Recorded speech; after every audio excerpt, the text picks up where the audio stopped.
CCSSO ACE-SCAS, Council of Chief State School Officers, Assessing Special Education Students, State Collaborative on Assessment and Student Standards. And I'd like to ask the members of the ACE-SCAS to raise your hands.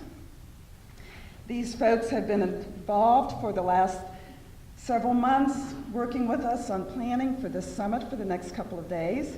If you're not an ACE-SCAS member, take an opportunity to get to know the folks who just raised their hands and learn more about ACE-SCAS. So on behalf of our members, I'd like to welcome you to an action-packed day-and-a-half opportunity for you and your state colleagues to learn, discuss, share, reflect, and plan for how your state will enhance educational opportunities for students with disabilities to access and meet the Common Core College and Readiness State Standards. Our agenda was designed to provide each of you with time to listen and talk with individuals with national perspectives on Common Core and students with disabilities, to talk with individuals with state experience and expertise in developing initiatives and talking with them about their lessons learned as it pertains to the Common Core and college and career readiness and students with disabilities, and also to talk with individuals with personal experience who have disabilities, who are going to share their visions and their dreams with you about helping students with disabilities have greater access to meeting the new college and career standards. Our agenda was developed by the Summit Planning Committee. If members of the Planning Committee could raise your hands, I'd like to thank you folks for your hard work. Thank you. We know your schedules are busier than busy, so we really appreciate that you've taken the time to be here with us the next couple of days. And we hope that your team will use this time to maximize opportunities for working together, planning on how you're going to be moving forward, and so that you can continue the momentum in this area once you return home. We have teams from 28 states, the District of Columbia, the Department of Defense. Not surprisingly, each state team is a bit different. While most of you may be from an SEA, the state education agency, there are several of you who are from vocational rehabilitation, from adult services, from labor, from post-secondary education, and from family organizations. So we're going to have a rich, deep, and diverse array of conversations over the next couple of days. So no matter where your state is at this point in planning around students with disabilities and increasing their access to college and career readiness, we hope that these opportunities, including state planning time that we'll talk about later this morning, will give you opportunities to develop a goal that you'll be working toward over the next several months to a year to help you move forward. So without further ado, I would like to introduce our first speaker. Gene Wilhoit is the Executive Director of the Council of Chief State School Officers.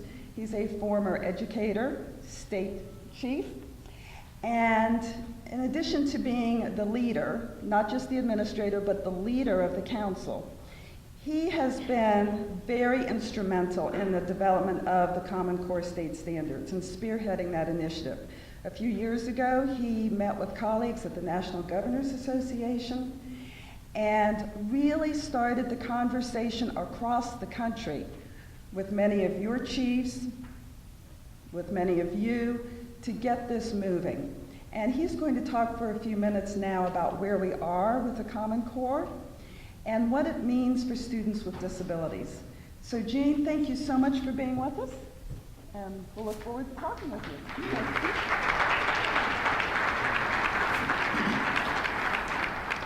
Good morning. It's wonderful to see this room filled with folks who are committed to this work for students with disabilities. I want to spend a few moments, and then we'll move to our panel, to have a conversation around the role of assessment as we move forward. But prior to the panel conversation, I just wanted to remind everyone where we are and where things are going in this country pretty rapidly.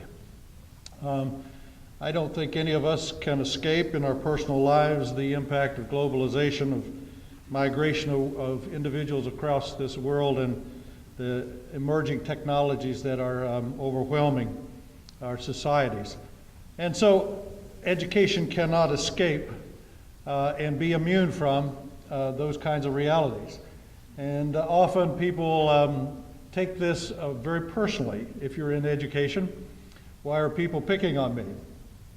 It's not that. It is that we have to face the realities of the dramatic changes that are underway. And so we have, over a number of years, talked about the need for education to change.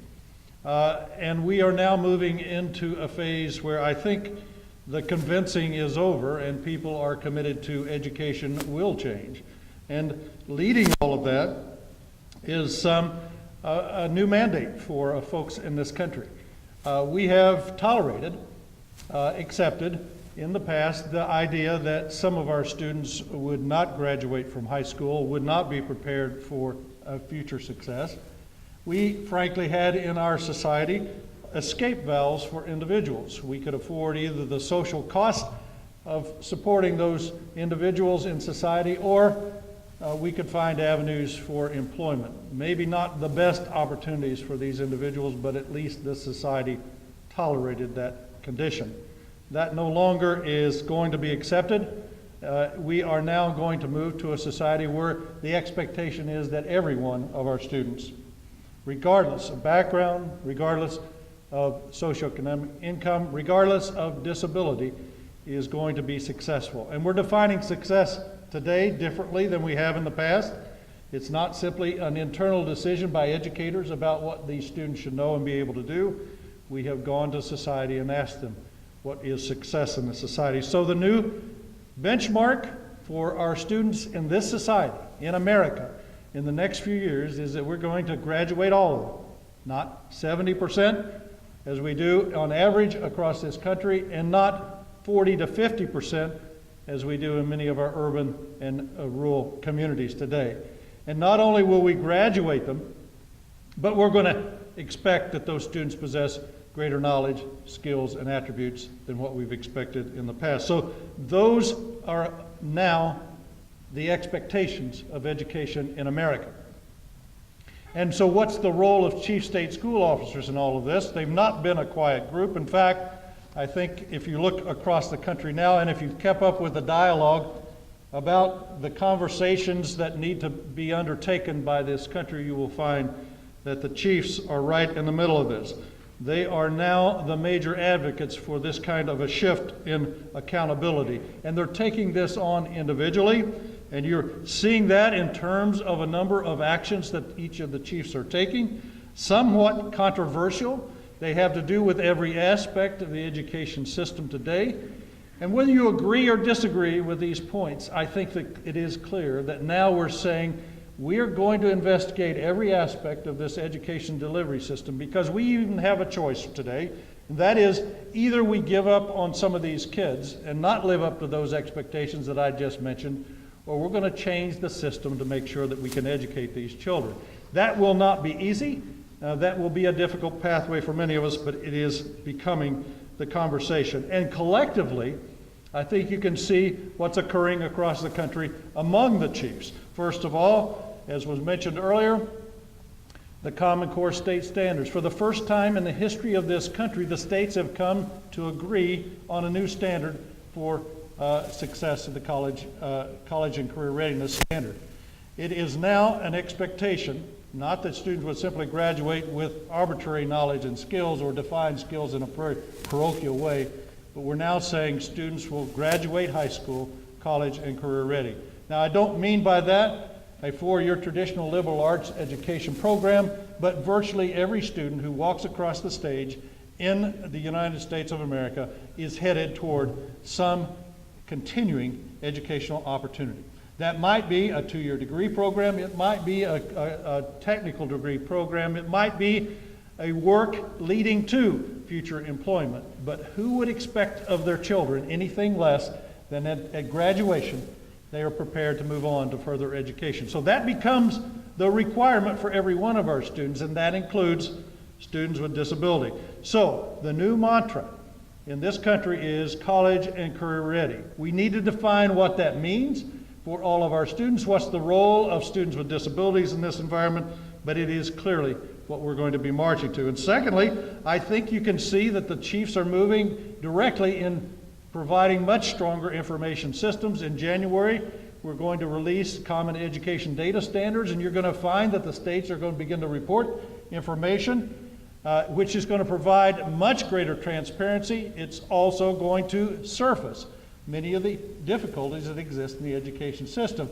But it will also provide a tremendous feedback loop to the instructional process.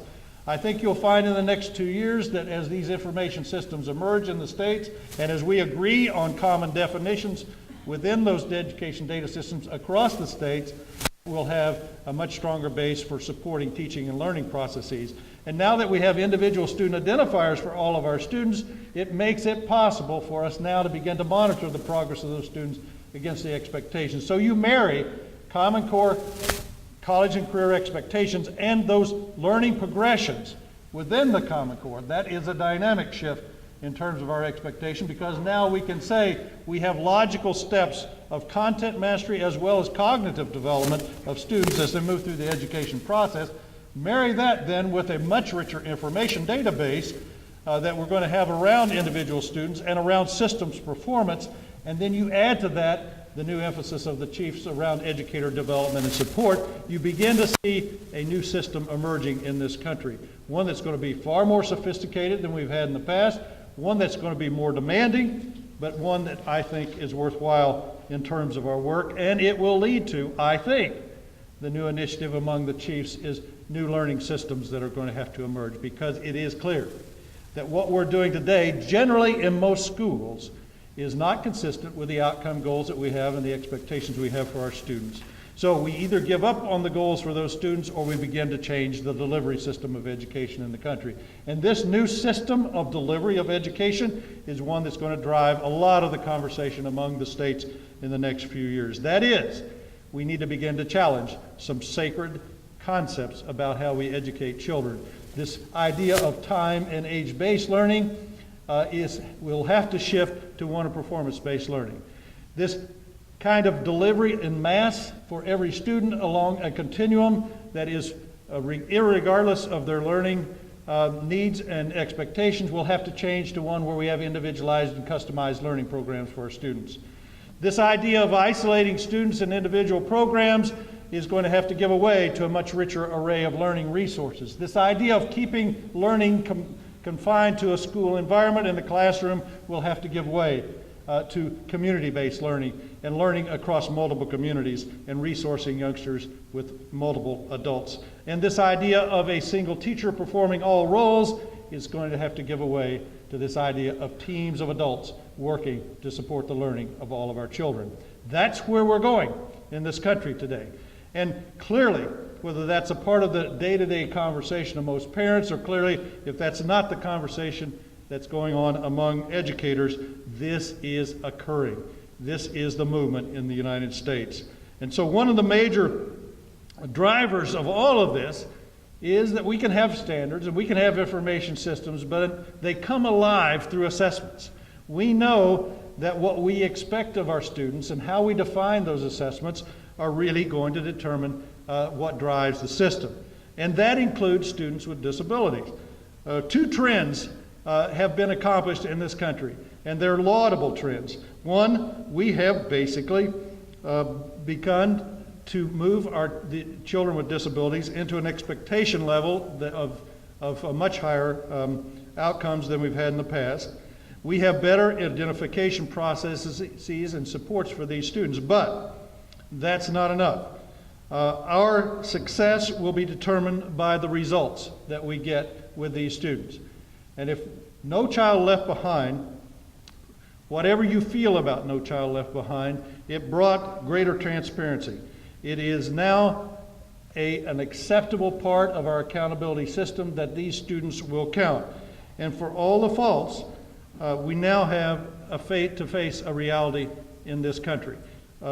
We know that so much of the pushback on No Child Left Behind is because schools right now are not able to meet the goals that have been established, and most of the time, those goals are not met in terms of students with disabilities. Now, as we move forward, lots of people are advocating that we back away from accountability for these students. That is not going to happen. In fact, as this new system emerges and as we get more sophisticated in the way in which we deliver education, we're going to find that there is even going to be stronger accountability for students with disabilities. And that means that there's not going to be any way to avoid the confrontation that we're going to have with ourselves and our peers. We need to do better for these students. So we must continue and will continue high expectations. We will have to use our time differently. We'll have to understand that these students need modifications in the learning process, and we'll have to adjust to those. There will have to be better assessments, and those assessments will have to be both formative and summative. Those accommodations that we've had for our students are going to have to be evaluated, and we're going to have to find better accommodations, because accommodating these learning needs is essential to reaching the outcome goals we've set. And there will have to be some alternative assessments designed, and particularly assessments around the formative process.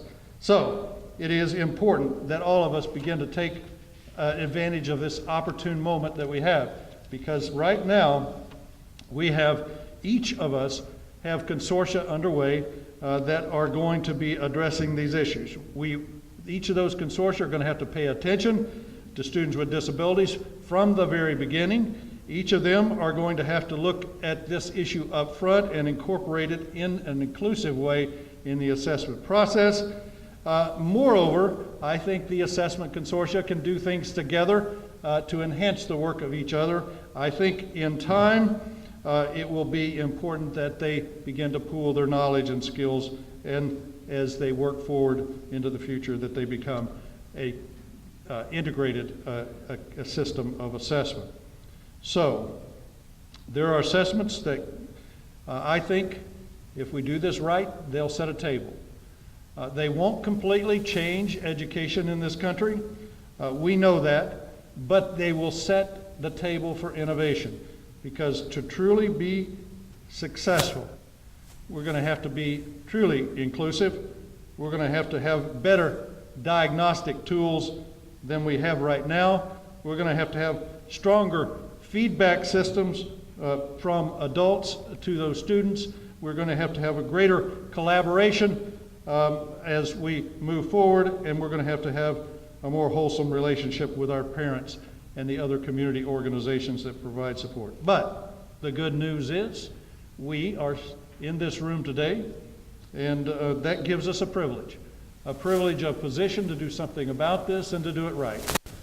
We know that we have come a long way from the time when students with disabilities were excluded from public school buildings, when they had to enter through the back door, or when they had to be educated in segregated communities. We've overcome those issues, but we still have a long way to go, and that long way really rests in our collective minds and our abilities to move forward in the future. So we're going to talk about that this morning, and I have a group of individuals who represent the various assessment consortia, and we're going to have a conversation about what they're doing in order to set this table for the future. And I'm going to have each of them introduce themselves, and then we'll get into some interaction. Michael, you want to start? Sure.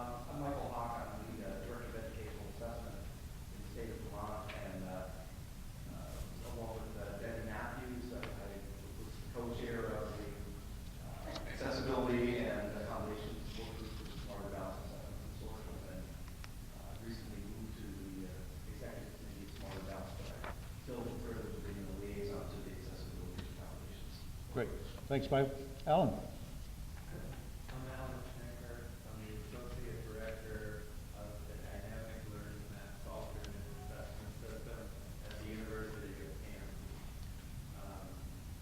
We're working on the next generation alternate assessment Rachel. I'm Rachel Quinlan. I'm project director for the National Center and State Collaborative, as you said, the second alternate assessment consortium, building for the future for students who participate in alternate assessment based on alternate students. Thank you. And we may have in a moment another individual from Park, or we may not.